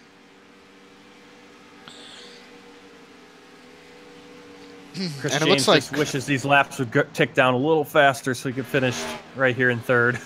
Yeah, right now it looks like Chad Presnall, the biggest loser from that set of last green flag pit stops. He runs in the 6th spot. You've got Eric Johnson, Mike Springer, and Chris James all ahead of him currently. He was ahead of all 3 of those guys when they came down to pit. So I don't know. I'm not sure what happened to Presnall. Again, the car changes significantly in a very short period of time when you come down under green flag conditions and get new tires, but he is sitting about 8 seconds back of the lead right now, and he was right on Hustad and Burrows' bumpers when they went in initially. Again, I think a lot of it plays in, Martin. I said it earlier in the race. I felt like Hustad was the class of the field. He was just stuck behind Burrows, and he was stuck behind Presnall, and he just couldn't get around him. The passes weren't easy. And now we see Hustad out there. I mean, after the pit stops, he's kind of been running away with it, but Burrows keeping things close, and we got 9 to go. We'll see if Burrows can catch up.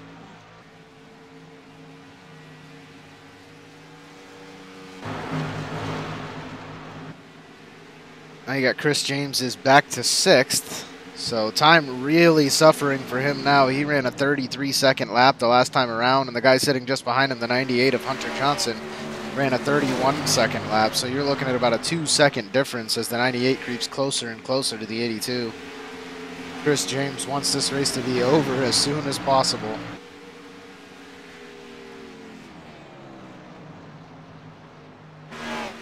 Yeah, I think he's eyeing up that, I think probably 9th place position.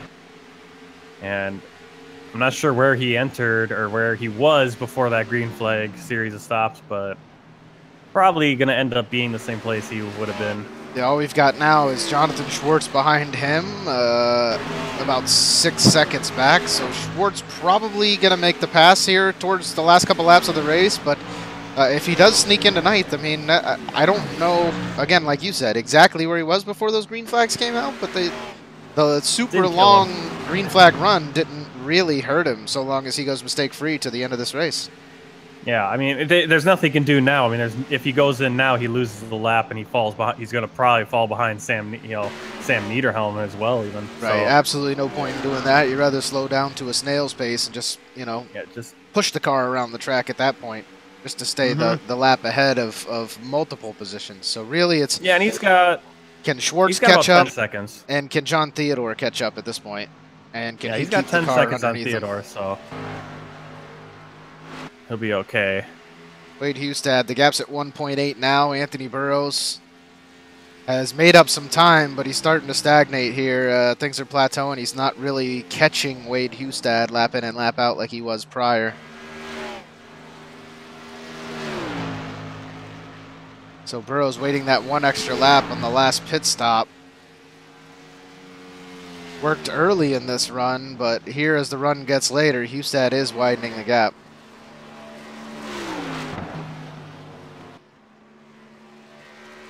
Mike Springer in the number 12 sits in the 3rd spot right now. Chad Presnall, the only guy who could possibly challenge him in the last couple laps of this race, as we only have 5 to go here. So Presnall losing a spot, Mike Springer gaining a spot after that last round of pit stops. And Springer, I mean, we've talked about him all season, Martin. Always very close. I hope he's practicing for Homestead. That's all I can say. Yeah, this would be a big finish for him to finish 3rd. He's one of those guys, 27 points down, but this will be a big boost over the rest of the guys in the field. Close the gap on Jonathan Schwartz and Chad Presnell.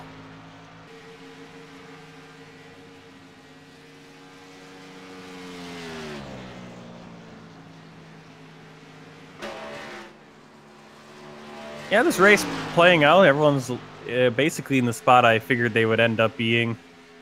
Jonathan Schwartz, I figured would have a little bit better of a race, but otherwise looks pretty much what I was thinking was going to happen. Though I thought Anthony Burrows would definitely come here to Las Vegas and get his third DRL Las Vegas win and sweep this track as well. But Wade Hustad is going to break the Burrows streak at Las Vegas. Well, it looks that way, Martin. And now Chris James is coming down pit road, so unable to keep the car underneath him, he's just going to accept defeat and come down and finally get those fresher tires. Might lose a position there to Sam Niederhelm and possibly Dustin Musial, but definitely it might have been a fuel factor too. He was running on almost 60 lap old tires, so that's got to have been it. I mean, otherwise it makes no sense to come down. I mean, so you just stay out there and it's like the car, I didn't see him getting loose or anything. I mean, obviously he was going really slow, but it had to be fuel because he now goes down a lap and actually loses the position. Oh no, Matthew George just got lapped. So he will fall back to 11th. Yeah, only 6.4 seconds on pit road for Chris James. Yep, so that was fuel. I don't even think he got a set of tires. He just got a little bit of fuel. He wants to get that position over Dustin Musial in the 22. Musial, after a big wreck early, able to come back out here and only finish 3 laps down. So great work by him. David Wellborn overtaken by David Wright, who's going to finish in 14th. After he had to come down and get some unexpected repairs. So David Wright staying out there, making things happen and coming back to grab a couple spots. Our winner, Wade Hustad. Comfortably another victory here for the 32 of Hustad and that no fear. Yeah, we're already looking at the playoff implications. Aaron James, Wakefield, and Wellborn, they need to perform better next week because they are going to be on the outside looking in as it is. Yeah, David Wright with those extra 3 bonus points after that victory.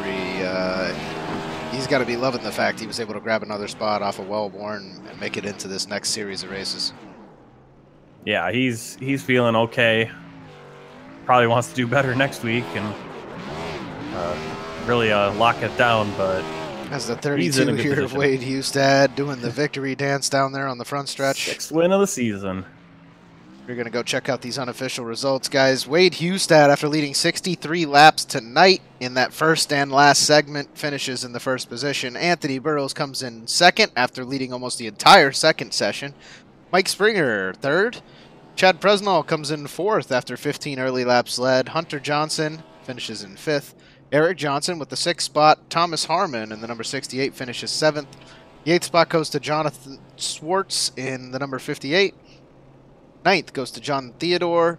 10th, Matthew George. 11th place, Sam Niederhelm, 2 laps down. Chris James finishes in 12th, 2 laps down. After leading 11 laps there towards the end of the race on those older tires, Dustin Musial comes in 13th. 14th goes to David Wright. 15th, David Wellborn. 16th position belongs to Joshua Wakefield. 17th, Aaron James. 18th, Alec Martinez. And the 19th spot didn't actually participate in tonight's races. John Mullins there in the number 64. And we're going to go down trackside now and get a quick interview. I would like to speak with the 82 of Chris James and see what that was like for him and see what he was thinking down there in the car towards the end of that race.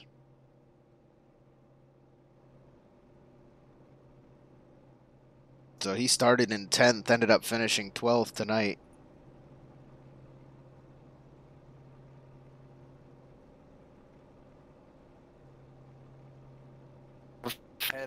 Chris James, you got a copy, sir? Yes, I do. Hey, this is Ryan up in the booth, man. Took a chance there, staying out for a long period of time. Can I ask? Obviously, we were questioning it there. Did he come down for fuel? Why is he on pit road? Obviously, with only the 6-second pit stop there, you did have to come in and get a splash of fuel in the car. But what was it like driving the car on tires that old, man? Yeah, it was just a splash of fuel that I got. The tires weren't actually too bad. On that last yellow that we had, I saw it was about 3 gallons short. Now I know how aggressive you got to be. About halfway through that last run, I started clutching every single corner, and I almost got there. And I was hoping I'd have enough fuel to stay in the lead, and then maybe a 1 or 2 second gap, and then just go. But it didn't quite work out. If I'd started clutching, maybe I'd have caught it. But I wasn't hoping on a caution. I was just trying to aggressive fuel save to make it to the end.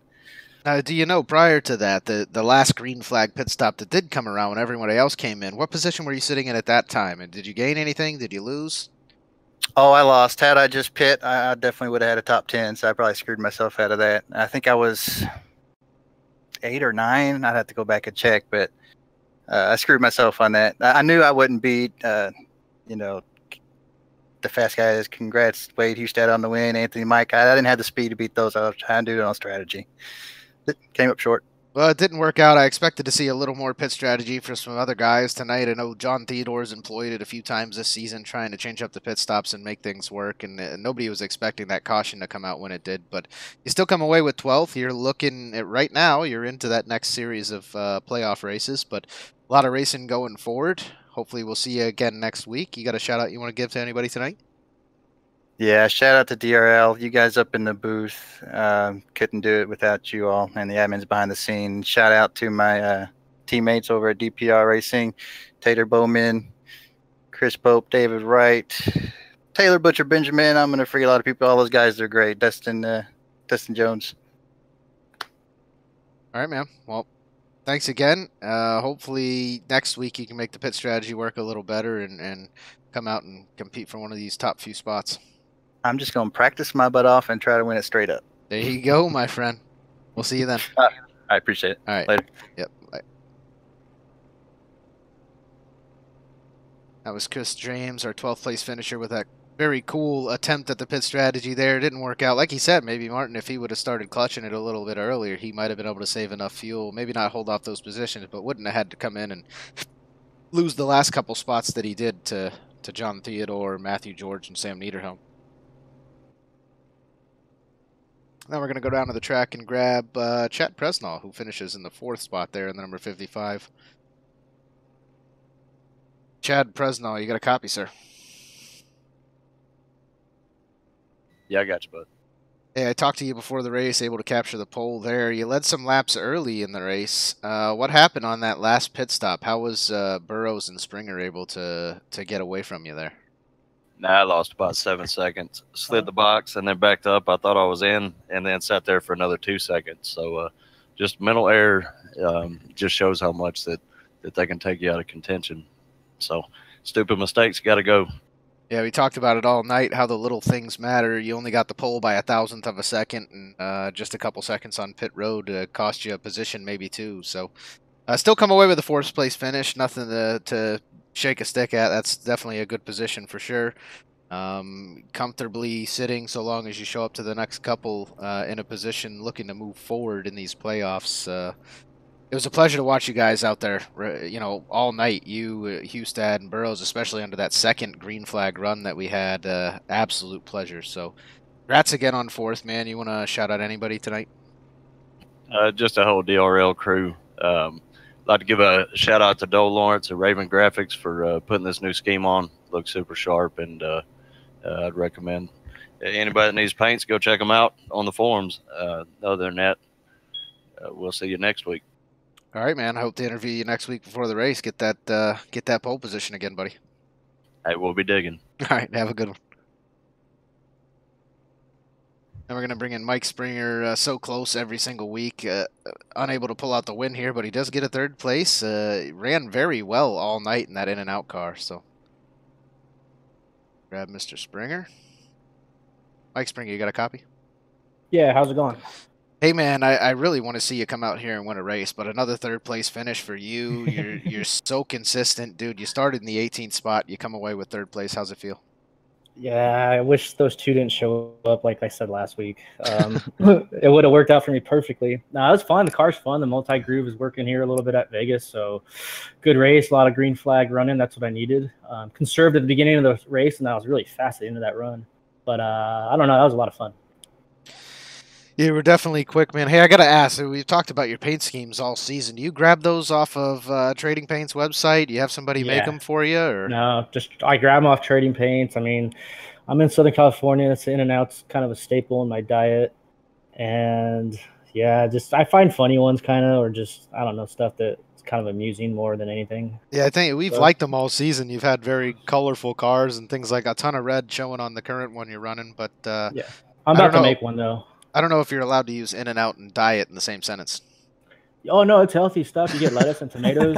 I mean, you can get double onions if you want, so it's good stuff. But no, I'm gonna make a paint scheme with my where I work and some other sponsors, so it'll probably be green and white next. Awesome. Well, can't wait to see that, man. Anybody you want to shout out tonight? Thank you guys, man. This was a lot of fun to watch, and you guys do an awesome job. So yeah, just thank you guys. Thank the league. Thanks all the other racers. It was a good time racing with everybody tonight, and I look forward to next week. All right, buddy. We'll see you then. All right, thanks. And that was Mike Springer, our third place finisher for this evening. Now we're going to go down somebody we interview on a regular basis, the 62 here of Anthony Burrows. Bring him in and get a quick chat with Mr. Burrows here. Anthony Burrows, you got a copy? Yeah, I got you. I can't say I'm not used to interviewing you, man. Second place finish tonight. Early in that second, well, not early, but that whole second run, able to lead a lot of laps there. Hustad just unable to get around you, and it seemed like, I mean, was that the strategy going forward from then on out, was just to pit one lap after those guys? Or, I mean, you had to know they were going to pit together, right? I was obviously trying to kind of the same lap as them. I think I lost quite a bit of time pitting a lap after him, but it worked last week at Indy against Eric Wolf, but didn't quite work out this week. And I started gaining a lot of time on them at the end of the race, but wasn't quite enough. And Wade was just really fast anyway. I think he really deserved that one a lot. Yeah, other than about the last 4 laps, you had gained on Wade Hustad quite a bit, and then the last 4 laps it started to drop off just a hair. He was actually gaining back on you. So, how did the car feel later in the runs? Late in the runs, it would get really loose off the corner, and I usually like driving a loose race car, but it was really unpredictable. It's usually pretty unpredictable at this track, so I think I hit the wall a few times, and that might have dropped my speed a little bit. But yeah, I started losing time at the end because I hit the wall going into one, just giving it everything I had. Yeah, it looks like you almost scraped the 62 clear off the right side of that thing, man. Yeah, I think you would have won that either way, but would have been close. Well, definitely a good race. You had 27 bonus points coming into this thing, so I'm pretty sure you'll still be ahead of Wade Hustad even moving forward. You got some laps led. I don't know. I think he got the most laps led, but you're definitely going to keep some bonus points ahead of him, and you're poised to, get into that next segment at least on points right now, so long as you show up. You plan to be here for every race of these playoffs moving forward? Yeah, hopefully. All right, man. Well, again, it was a pleasure to watch you guys. Very fun watching that battle for 1, 2, and 3 there mid-race. So you got a shout-out you want to give to anyone tonight? Yeah, definitely shout out to Wade and Chad during that whole run and really throughout the whole race, just for racing clean and hard. It's tough to pass, so yeah, it was nice to see him get around cleanly, considering how tough it is to pass here. So yeah, yeah, it was fun racing them. Yeah. Yeah, he looked like he was diving in a few times, just again, mid-race, trying to get around you and Presnall, and couldn't make the pass on either one of you. Yeah, that's really the only way to pass here, I think. Just dive it down and kind of slide in front of them. And then hope that the other guy gives you enough respect to stay out of your rear end. Yeah. Well, I think all of you guys definitely have that respect, and again, it's a pleasure to watch you race, man. Hopefully we'll see you again next week. Yeah, thank you, guys. all right, have a good one, Anthony. That was Anthony Burrows, our second place finisher for this evening. Now we're going to bring in Wade Hustad. I know he's been waiting all season for this one. First race of the playoffs, comes away with the victory. Wade Hustad, do you have a copy? Yeah, I do, Ryan. Hey, I just told the viewers, man, I know that you've been waiting on this one all season long. You got the win here at Vegas. How's it feel, man? It definitely feels good. It's good to get it in the bag here and close off that first round of the playoffs. But there's many more to come, and this is just the start of things. So we got to close and finish each one of these races coming up in the second and third round, and be there at the end of that last race. Hey, Presnall, we saw it from him tonight. Few mental errors, precious seconds made up on pit road. You think that's going to come into play every race for these entire playoffs, or what? Yeah, definitely could. I know I'm just kind of telling myself as far as pit road entry, getting in your box, give up some time if you have to. And even with doing that tonight, I slid through, I think, once or twice. That cost me a few positions, but it's really hard to lose some track position and then sit back and just kind of ride pace, as Anthony and Chad were kind of sitting there 1-2 on that long stretch. And kind of puts you in a bad position on when you're going to make your pit call. So it's one of those things, mental errors can make or break a race. Yeah, sliding through just barely in that first pit stop. It might have been the one under caution or the one prior, whatever it was, where those two were able to get out in front of you after the caution flag was over. And then you rode behind them for a long time, and it looked like you were a faster driver than them at the time and just unable to make the pass. How hard was it to get around other cars here at Vegas? It wasn't too bad as long as you had the proper positioning, especially in 1 and 2. You want to be on the high side and kind of diamond that corner coming off of 2. It's difficult riding behind people, one, because, these spoilers aren't too tall, but when you're tucked up behind somebody, you can't really judge when that wall is going to pop out on you. So there was times where I lifted and gave up, a tenth to 2/10 of a second there, and then you kind of have to slowly gain back up. But, it's one of those things you can learn a lot by watching what other people are doing too. So sitting and seeing what Anthony was doing, he was really, doing that diamonding. It kind of set us up to get side by side with him and find the opportune time to pass. And that was when those tires were really burnt off, and that put us in the lead before that pit round at the end. Yeah, you were able to make it happen. You were able to maintain that first spot, and you come away with the victory. Congrats again. Congrats on making it into the next round. So long as you show up, you do plan to be here for the rest of the playoffs, yeah? Yeah, definitely, and we're really excited about tonight. I'm pretty much burnt out now, celebrating here after we got through the start-finish line, but we'll take it tonight. Well, congrats again, man. Have a wonderful night. You got a shout-out you want to give to anyone before I let you go? Yeah, I want to thank Chad Presnall for, just being one of my good buddies on here. I do want to thank Bill Edwards again from Fatal Concepts for putting together my paint schemes for the playoffs and into next year. They turned out fantastic, so if you guys need any work done, just hit up Bill on Discord or go on to Trading Paints, and I think you can get a hold of him there too. Oh, yeah. And, I've got Bill making me one in the truck series right as we speak, so... Yeah, I overheard that. He turns around his stuff pretty quick too, which I was pretty surprised. He got it to me not only for the Grand National, but also the Cup here before we got into playoffs. And poor Martin, I got to thank you too. I got to get you some details here for the numbers and colors, font, stuff like that. But I'm sure you're pulling out your hair this week, and you've done a wonderful job, just putting together all these paint schemes for everybody too with the playoff banners. And Martin's got himself muted right now, but I'll say thank you on his behalf as we close this race out tonight, man. We'll see you back again next week. Sounds good. Thanks, Ryan. Have a good night. All right, you too, bud. And that was Wade Hustad, our winner for tonight's race at the Las Vegas 200, the first playoff race with the Dynasty Racing League's MOLNAR Automotive Cup Series. Let's go down and see what we have for tomorrow. The next broadcast here on DRL TV will be the Winona Road Truck Series tomorrow night right back here at Las Vegas. Sin City will be here for 150 miles. That's 100 laps around Vegas in those truck cars. I'll be back here. Martin will be back here, both in the driver's seat of a couple of those trucks. David Wellborn and Taylor Butcher Benjamin will bring you that race at 9 p.m. tomorrow night. Next race of this series, next Tuesday night, is the Richmond 200. That is me and Martin right back here with you guys. 200 laps we're going to spin around Richmond Raceway in Virginia.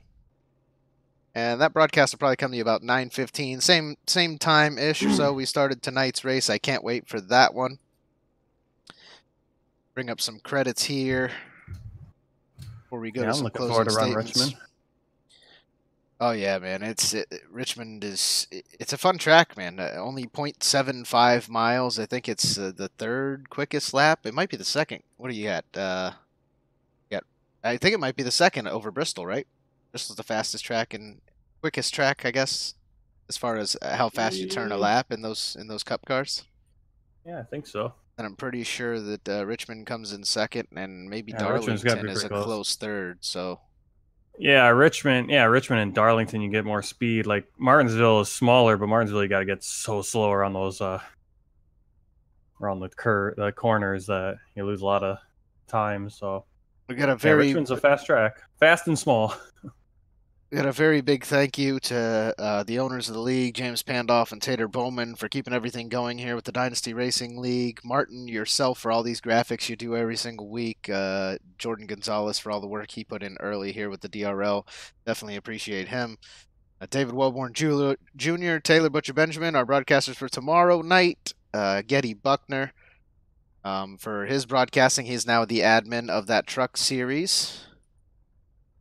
And then Eric Weatherholtz for getting the IndyCar series going early in the season. Definitely a shout out to him. Thanks again for joining me in the booth, Martin. It's a pleasure every week. These things are getting more and more fun to watch as the season goes on. That battle mid-race between those front three drivers was just incredible. Yeah, it just they show why they're the best in this league. And it's only going to get better. It's only going to get better as the playoffs go on, and then next season as we go into season 3, and these guys, a lot of these guys. I mean, there's so many guys in this league that this is their first year, and next year it's going to even be more incredible when we get to playoff time in 2019. Yeah, some of the improvements we've seen from guys from last season to this season is already impressive. You know, we talk about Thomas Harmon a lot. He got so much better between last season and this season, and he coming out here and competing every single week. He comes away with 7th tonight, so makes it into the playoffs and is really out there running for top 5s every week. So I can't wait to come back next season and watch these guys. We will be bringing a few winter series coming up after the regular series is over. We'll talk more about that towards the end of the season here, but there will be, I think we're going to run in the D cars, so yep, the K&N cars here. I think we'll have a couple races Tuesday nights, Wednesday nights. We'll have a road series on Monday nights. So still a lot of action coming around here for the Dynasty Racing League and DRL TV. Thank you to all our viewers at home for tuning in tonight. Hope you enjoyed the show, and we can't wait to see you back again next week. Have a wonderful night, everyone. This is Ryan and Martin signing out. See ya.